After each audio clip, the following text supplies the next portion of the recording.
that we're very familiar with. But this particular piece was found in a German workshop. It had no cartouches bearing her name, and it was found in the early 1920s by German excavators. But it looks nothing like this version of Nefertiti, which was found on the walls of Tel Armana, which was actually the city of Akhenaten. But yet this one has been claimed to be Nefertiti, meaning the beautiful one has come, and is supposed to be the most beautiful woman who ever lived. When in actuality, if we look at Nefertiti, this was the portrait of Nefertiti. Also,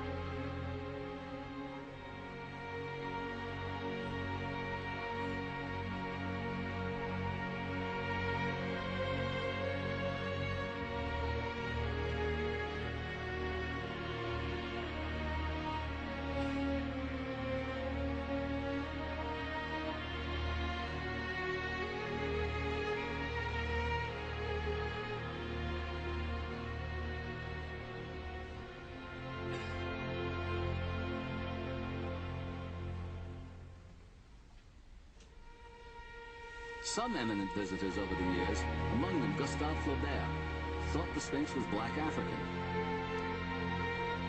According to Zulu history, in ancient times, their people inhabited northern Africa.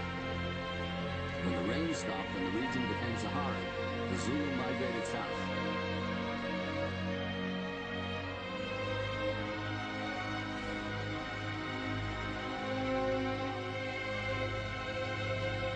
This view now has some support. In his detailed report, Frank Domingo suggests that the face of the Sphinx is consistent with typical African facial structure.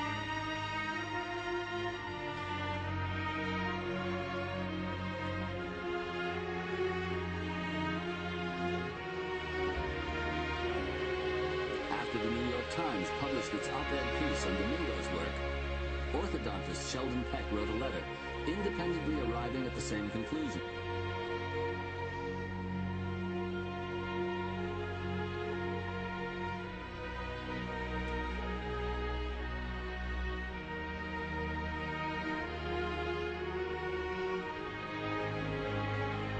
Orthodontists work with facial bone structure on a day-to-day basis.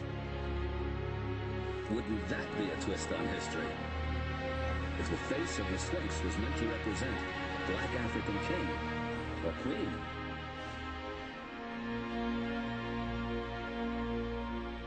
And the most inventive of all the high civilizations of antiquity.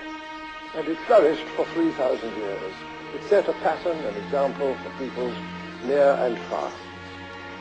But where were its roots, its origins, its starting point?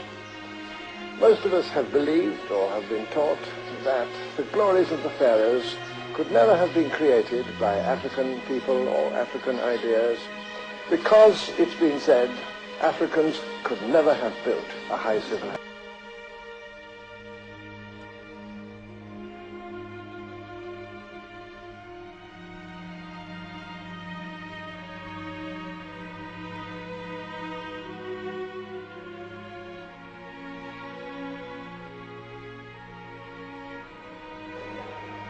And I imagine that most visitors conclude as they listen to their guides that a statue such as this of the young king Tutankhamun may have turned very black in the course of centuries, but could not have been a black man in the first place.